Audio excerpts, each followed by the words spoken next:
Really, the only thing connecting these two films is they're both interesting and thought-provoking horror films. This is the Best in Horror Countdown 2020, counting down the best in horror between October 1st, 2019 and September 30th, 2020. Let's get into it.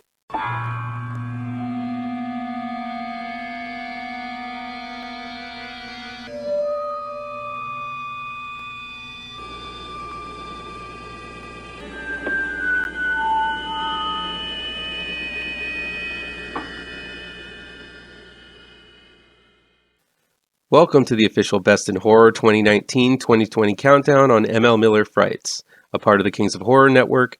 I'm ML Miller. Be sure to give this video a like, share it with your buddies across the electronic superhighway, click subscribe to this channel, and don't forget to ring the bell for notifications. If you're in the Chicago area and love horror, you have no excuse not to head out to the Chi-Town Movies Drive-In for the Music Box of Horrors. Every day in October, for 31 nights, there will be late shows, Sunday through Thursday, and double features on Friday and Saturday nights. Every weekend is themed: Grindhouse Fridays, Rip-Off Saturdays, and Sequel Sundays. Tonight they're going to be playing The Being from 1983, directed by Jackie Kong. This is a wild, gory, and crazy film that really is better than it should be. Look below for a link to the schedule, where to get tickets, and directions to this awesome horror event. Coming in at number 5 is In Fabric, released on December 6th, 2019. It's available on demand, digital download, and on Blu-ray from A24 Films. In Fabric was directed and written by Peter Strickland. In Fabric is a multi-tiered story centering on a dress that appears to be haunted, or at least has some kind of curse or bloodlust. What do I know? I don't speak dress. Most of the film follows a beleaguered bank teller named Sheila, Marianne Jean-Baptiste, a single mother who struggles with finding a new love interest after she finds out her ex-husband is dating again. Sheila goes on a few dates she met online to no avail. So she decides to listen to the marketing on a commercial promoting a giant sale at a department store. Once in the store, she's drawn to a specific red dress and is encouraged to buy it by the mysterious salesperson, Miss Luckmore, played by Fatma Mohammed. Once home, Sheila doesn't at first find the date she's looking for, but finds that the dress seems to misplace itself at times and doesn't like to be washed in a simple washing machine. When Sheila is attacked by a dog, the dress is torn, but then she looks at it later, and it's fixed itself. Soon Sheila is overcome with feelings of hopelessness and dread, and feels the dress is the cause of it all. Okay, the story about a haunted dress seems to be about as silly as they come. I've seen haunted beds, sofas, cars, and all sorts of bizarre objects. But to me, there's nothing particularly scary about a fashion garment. At least, that's the way I felt before I watched In Fabric, that serves as a wonderful story about the dark magic of consumerism and, of course, a dress that murders people. As silly as it sounds, the story takes everything utterly seriously. You feel for Sheila's predicament. She's lonely and in need of companionship, especially since her son Vince, Jagan Aya, is having a sexual relationship with a much older woman, Gwen, played by an almost unrecognizable Gwendolyn Christie from Game of Thrones, while living in Sheila's home. The story really highlights Sheila's emotional turmoil and discomfort about the relationship and fleshes out a compelling and engaging story of her plight. The horror Sheila experiences is real, and Marianne Jean-Baptiste conveys her disturbing problem extremely well. But what makes In Fabric stand out among most horror films is the gargantuan strength behind the pairing of marketing and witchcraft. As with some of the best Coen Brothers films, In Fabric develops its own inner language that functions to convey a culture and tone for the entire film. Just as with Fargo's townfolk ease and Raising Arizona's southern roguish charm, or even the Old West Shakespearean tongue of Deadwood, I know it's not a Coen Brothers flick, but the comparison fits. In Fabric has a dialect spoken by the salespeople that is utterly unique and mesmerizing.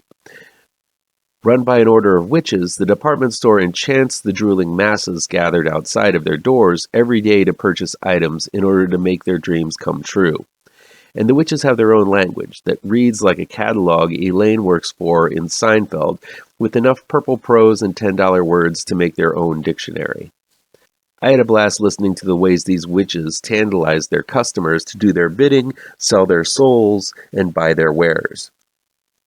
This language adds to the thematic weight as it plays into the way advertising and marketing worms into one's mind psychologically, much like the spells a witch would cast. Pairing these two worlds is nothing new. Romero compared America to the zombies that slogged through the malls in Dawn of the Dead.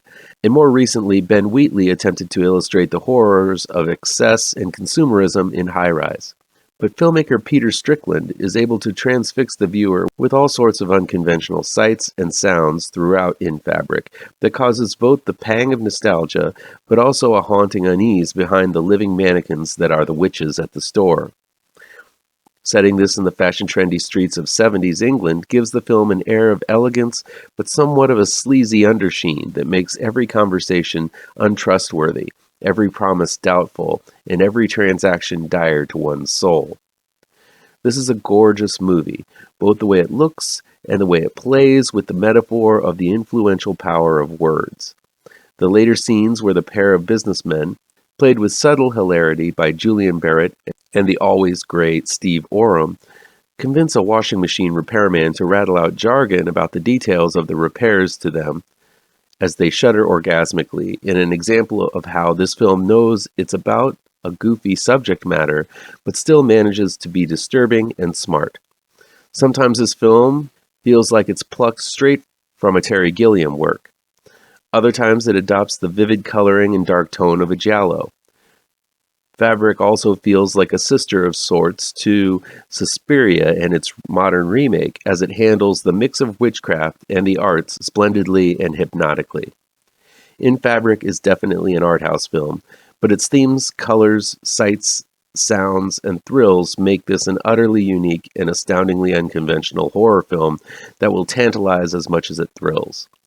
There are horrors to be had, and they are potent ones, but In Fabric scores this high on my countdown mainly because of the richness of theme and sheer luxuriously deviant subject matter. This is one wickedly clever social commentary that delivers on chills.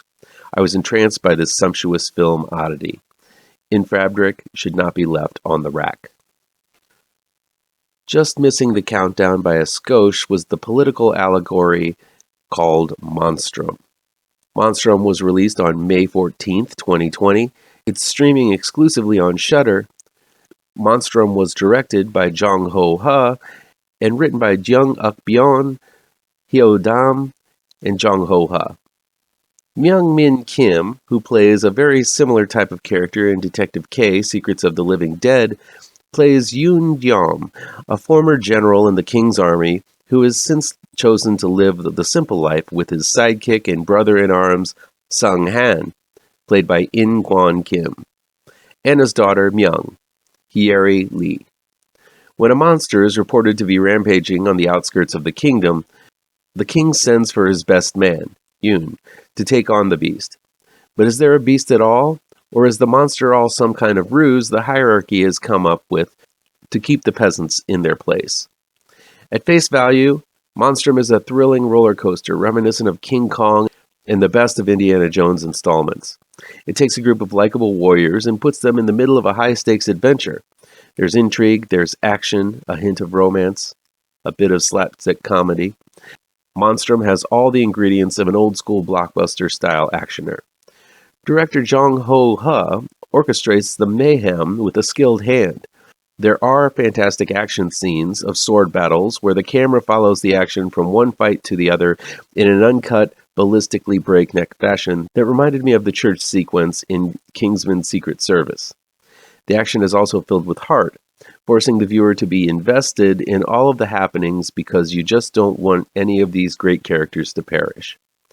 Many age-old character tropes are present in this group of heroes, such as the tired warrior seeking the quiet life, the braggadocious but bumbling sidekick, the maiden who is almost as skilled as her father but held back because she is a girl, and the boy who can't beat her in battle but can steal her heart. But none of these characters feel stale. They're all presented in thrilling and fun ways that remind me of the classic adventure romps of the 80s. The bombastic cinema delivers a showstopper that is bound to have some people cheering when they see how the heroes make it through all of that peril. But go a bit deeper, and one can't help but see similarities this film has with our current political crises, as the film delves deep into diabolical machinations of a government who thinks of itself more than its people. In Monstrum, a plague hits the city, and the government is more worried about how the people are getting out of line than actually tracking down the monster supposedly spreading the plague. It's not that great of a leap to compare it to current-day politics, while those in powers have their petty battles, while the common folk are forced to suffer in their wake.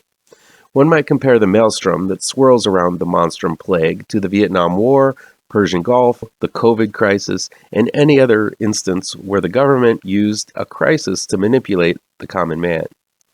There's a poetic and resonant scene in the film where the would-be king comes face to face with the monster and he shouts, "But I created you," right before the monster makes him a smear on the concrete.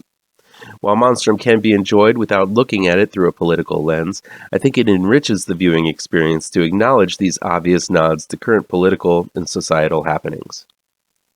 While I guess this might be considered a spoiler, the beast in Monstrum is clearly identified in the trailer and the poster. Monstrum is a very real and live monster, and while there might be a moment or two that the CG effects slip here and there, the beast is still wonderfully rendered and absolutely ferocious. Part gorilla, part wolf, all giant monster, Monstrum is a memorable and sometimes sympathetic, but nevertheless menacing beast when it goes on its rampage in the final act. More than once, this film felt like South Korea's answer to King Kong as the Monstrum tears its way through the palace and ascends to the top of the tower during the thunderous climax. Seeing this monster shred and slice its way through scores of armed guards and soldiers is gloriously gory and titanically terrifying. I laughed and gasped more than I could count in Monstrum. It's a marvelous old-school adventure quest with likable characters, fantastic set pieces, and resonant themes. While the film runs a bit long, and I might have shaved off 15 minutes from the extended cinematic battle, Monstrum nevertheless is an iconic and modern classic film that is sure to bring a smile to the faces of creature feature fanatics and high adventure addicts alike. That'll be it for today. Check back in tomorrow for my next pick on the countdown. Please chime in down in the comments and let me know what you think of these films, how on the nose or mind-numbingly wrong I am, or you can counter with your own list. If you like this video, please pound that thumbs up button. Share this video with your social media addicted pals. If you're looking for written reviews, you can find them on mlmillerwrites.com.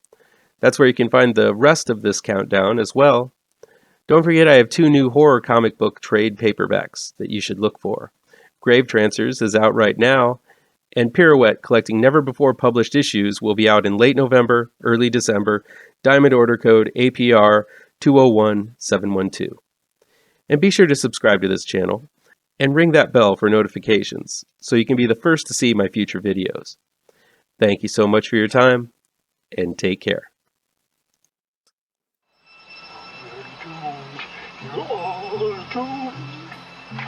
You're doomed